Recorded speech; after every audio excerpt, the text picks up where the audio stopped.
गोकुलपुर में सेठ धनपत अपनी दो बेटियों के साथ रहता था। उसकी बड़ी बेटी काम्या और छोटी बेटी संजना थी। उनकी माँ बचपन में ही उन्हें छोड़कर चली गई थी। तब से सेठ ने ही उनका पालन पोषण किया। दोनों बेटियां खूबसूरत और गुणी थी। सच में धनपत, तेरी दोनों बेटियां बड़ी गुणी हैं, साथ में सुंदर भी। हाँ जी, काम्या ने तो अपना MBA पूरा कर लिया है और संजना है जिसका पढ़ाई में मन कम लेकिन खाना पकाने में ज्यादा लगता है। उसके हाथों की अंडा करी का तो सचमुच कोई जवाब ही नहीं।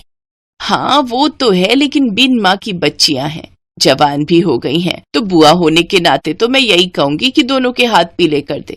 मेरे पास काम्या के लिए एक रिश्ता है। विराज नाम है लड़के का। मुंबई में बहुत बड़ा कारोबार है उसका। लंबा चौड़ा गठीले शरीर वाला इकलौता बेटा है अपने माँ बाप का। अपनी काम्या के साथ कमाल की जोड़ी जचेगी उसकी। और एजुकेटेड फैमिली है तो काम्या को आगे काम करने से भी नहीं रोकेंगे। ठीक है जीजी, आप फोटो मंगवा लो, हम आगे बात बढ़ाते हैं। लड़का दिखने में सुंदर और अमीर घराने से था, इसलिए काम्या को भी वो पसंद आ गया और सबकी रजामंदी से दोनों की शादी हो गई। फिर एक रोज, कैसी हो दीदी? जब से ब्याह कर गई हो फोन तक करने की फुर्सत नहीं मिली। क्या बताऊं संजना, इनके आधे से ज्यादा रिलेटिव्स तो अब्रॉड में रहते हैं, तो जब से शादी हुई है तब से अलग अलग देश घूम रही हूँ। इस हफ्ते लंदन, अगले हफ्ते कनाडा, और तेरे जीजा जी ने लंदन में भी एक नई कंपनी खोली है। वाह दीदी, फिर तो ऐश है आपकी। लेकिन इन सब में हमें मत भूलना, वक्त मिलते ही मुझसे और पापा से मिलने जरूर आना। काम्या अपनी नई जिंदगी में बहुत खुश थी और संजना और सेठ धनपत उसकी खुशी में। लेकिन कहते हैं ना, वक्त हमेशा एक सा नहीं रहता। धीरे धीरे सेठ को काम में काफी लॉस होने लगा, जिससे वो काफी परेशान रहने लगा। पापा आप इतनी टेंशन क्यों ले रहे हो? आपका बीपी और बढ़ जाएगा। काम का क्या है, आज नहीं तो कल चल जाएगा। बेटा, मैं अपने कारोबार को बचा नहीं पा रहा हूँ। अगर ऐसे ही चलता रहा तो मैं कैसे करूंगा सब कुछ? जो भी पैसा रखा था वो सब डूब गया। ऐसे में मैं तुम्हारी शादी कैसे करूंगा? पापा आप ऐसे हिम्मत मत हारिए, और मेरी चिंता तो आप बिल्कुल भी मत कीजिए। आप दीदी और जीजा जी से बात कीजिए ना, शायद वो आपकी मदद कर दे। नहीं मेरी बच्ची, अब कुछ भी पहले जैसा नहीं रहा। न ही मेरा कारोबार और न ही तेरी बहन काम्या। संजना को अपने पिता का इशारा समझते देर नहीं लगी, क्योंकि कह तो उसके पापा ठीक ही रहे थे। काम्या अब पूरी तरह से बदल चुकी थी। न तो वो अब अपने मायके आती और न ही उन दोनों से ज्यादा बात करती। एक रोज धनपत की तबीयत कुछ ठीक नहीं थी। ये देख संजना ने काम्या को फोन किया। दीदी कैसे हो? ठीक हूँ, लेकिन लगता है तेरा दिमाग खराब है, जो 10 बार फोन काटने पर भी तू लगातार फोन किए जा रही है। दीदी मैंने तो बस ये बताने के लिए फोन किया था कि पापा की तबीयत ठीक नहीं है। उन्हें अटैक आया और वो अभी ICU में है। उनका काम भी ठीक से नहीं चल रहा, इसलिए परेशान है। मुझे बहुत डर लग रहा है दीदी, आप जल्दी से यहाँ आ जाइए। व्हाट? लेकिन ये कैसे हुआ? एनीवेज मैं अभी इंपॉर्टेंट मीटिंग में पेरिस में हूँ, तो अभी तो आना पॉसिबल नहीं है। देख तू पापा का ध्यान रख और जैसे तैसे मैनेज कर लेना। चल मैं फोन रखती हूँ। लेकिन दीदी मुझे कुछ पैसे काम्या ने पूरी बात सुने बिना ही फोन रख दिया। संजना ने फिर फोन किया, लेकिन उसने नहीं उठाया। संजना ने घर गिरवी रखकर अपने पापा का इलाज करवाया। धनपत कुछ दिनों के बाद अस्पताल से घर लौट आए। न जाने मैं कितने दिन और हूं बेटी। जाने के बाद तू अकेली हो जाएगी, इसलिए मैं चाहता हूं कि तू अब घर बसा ले। बेटी, मैं मरने से पहले तेरे हाथ पीले होते देखना चाहता हूं। पापा आपको कुछ नहीं होगा, और आप यही चाहते हैं तो ठीक है। आपकी खुशी के लिए मैं तैयार हूं। बेटी, मेरे दोस्त बलबीर का बेटा है अनिकेत। वो काम्या के पति की तरह अमीर तो नहीं है, लेकिन बड़ा ही अच्छे स्वभाव का है। मैं चाहता हूं तुम उसे अपना जीवन साथी स्वीकार कर लो। ठीक है पापा, आप जैसा चाहते हैं वैसा ही होगा। अब आप आराम से सो जाइए। आज मैं बहुत खुश हूं बेटी, अब मुझे सचमुच चैन की नींद आएगी। और इसके बाद धनपत बड़े दिनों बाद चैन की नींद सो गया, लेकिन वो ऐसी नींद सोया कि कभी जागा ही नहीं। सोते हुए ही अटैक आने से उनकी मौत हो गई। संजना ने काम्या को फोन पर सब कुछ बताया। ओह, बड़ा दुख हुआ सुनकर। और क्या वो बलबीर अंकल का बेटा? अरे वो तो खुद पापा के टुकड़ों पर पल रहे थे। नहीं नहीं, तुझे उस गरीब से शादी करने की कोई जरूरत नहीं है। पापा का क्या है, वो तो सठिया गए थे, इसलिए जल्दबाजी में कुछ भी बोल गए होंगे। तो कुछ दिन रुक, मैं आती हूँ, फिर कोई अच्छा लड़का देखती हूँ तेरे लिए। नहीं दीदी, पापा ने जो फैसला किया है सही किया होगा। अब ब्याह तो मैं अनिकेत जी से ही करूंगी, और जब पापा थे तब तो तुम आई नहीं, फिर अब क्या करोगी आकर? अब तुम्हारी यहाँ कोई जरूरत नहीं है। ऐ जबान संभाल कर बात कर, समझी? तेरे जैसे कई नौकर मेरे आगे पीछे घूमते हैं। खबरदार जो आज के बाद मुझे फोन किया। ये कहकर काम्या ने फोन रख दिया। दोनों बहनों में गहरी दरार पड़ गई। संजना ने भी अनिकेत से ब्याह कर लिया। अनिकेत एक कंपनी में काम करता था जिससे उसकी ज्यादा कमाई नहीं हो पाती थी। देखिए, अगर हम दोनों मिलकर कमाएंगे तो घर चलाना आसान होगा। लेकिन तुम करोगी क्या? सब कहते हैं मैं अंडा करी बड़ा अच्छा बना लेती हूँ, तो सोच रही हूँ उसी का काम शुरू कर दूं। अनिकेत ने भी संजना का साथ दिया। संजना ने अंडा करी बनाकर ठेले पर बेचना शुरू कर दिया। शुरू में तो उसके पास ग्राहक कम आए, लेकिन धीरे धीरे उसकी आमदनी अच्छी होने लगी और उसने चौल से निकलकर अपना बड़ा घर ले लिया। सचमुच संजना, तुम तो लक्ष्मी बनकर आई हो, जो हमारे घर का स्वर्ग बना दिया। भले वो काम्या जितनी अमीर नहीं थी, लेकिन अपने भरे पूरे परिवार के साथ खुश थी।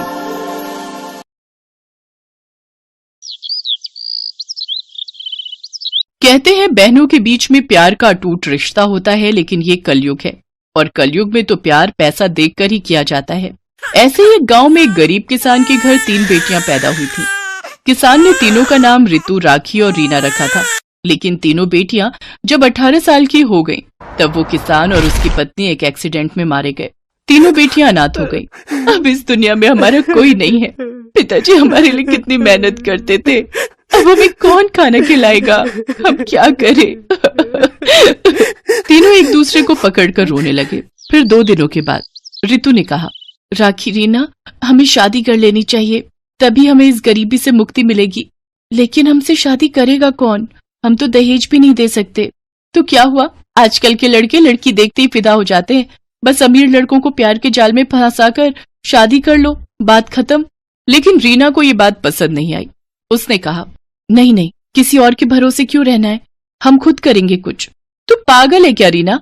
कुछ करने में सालों लग जाएंगे, शादी करने से सब कुछ बना बनाया मिल जाएगा। लेकिन रीना इस बात को मानने के लिए तैयार नहीं थी। रितु और राखी अपने लिए लड़के ढूंढने लगे और रीना कॉलेज की पढ़ाई खत्म करने में लग गई। रितु और राखी ने कॉलेज छोड़ दिया। सोशल मीडिया के जरिए वो दोनों 2 अमीर लड़कों से मिले, सुहास और आकाश। दोनों एक ही अमीर बाप के बिगड़े हुए बेटे थे। रितु और राखी ने उन दोनों को अपने प्यार के जाल में फंसा लिया और कुछ ही दिनों के अंदर उन लोगों ने शादी भी कर ली। ससुराल जाने के बाद रितु और राखी के होश उड़ गए। अरे यार, कितना बड़ा घर है, कितने सारे फर्नीचर है, मैं तो हमेशा से यही सब चाहती थी। दीदी, यहाँ नौकर लोग भी हैं, हमें काम भी नहीं करना पड़ेगा। बहुत मजा आएगा यहाँ पर। अब पूरी जिंदगी आराम से बीत जाएगी। आपका आइडिया मस्त था दीदी। हाँ, मुझे पता है, वो रीना पागल है, अकेले उस गरीब खाने में पड़ी हुई है। रहने दो उसे, पूरी जिंदगी भर वो गरीब ही रहेगी। वो दोनों अपने पतियों के साथ खाना खाने बैठ गए। खाने में चिकन, मटन, पनीर सब कुछ था। रितु और राखी ने पेट भरकर खाना खाया। उधर गरीब झोपड़ी में रीना चावल में पानी मिलाकर खा रही थी। घर में वो बिल्कुल अकेली थी। उसकी आंखों से आंसू टपक रहे थे। आज पहली बार मैं इस घर में अकेली हूँ। पता नहीं वो दोनों अभी क्या कर रहे होंगे। हे भगवान, वो दोनों बस खुश रहे। खाना खाने के बाद वो पढ़ाई करने बैठ गई। अगले दिन वो कॉलेज गई।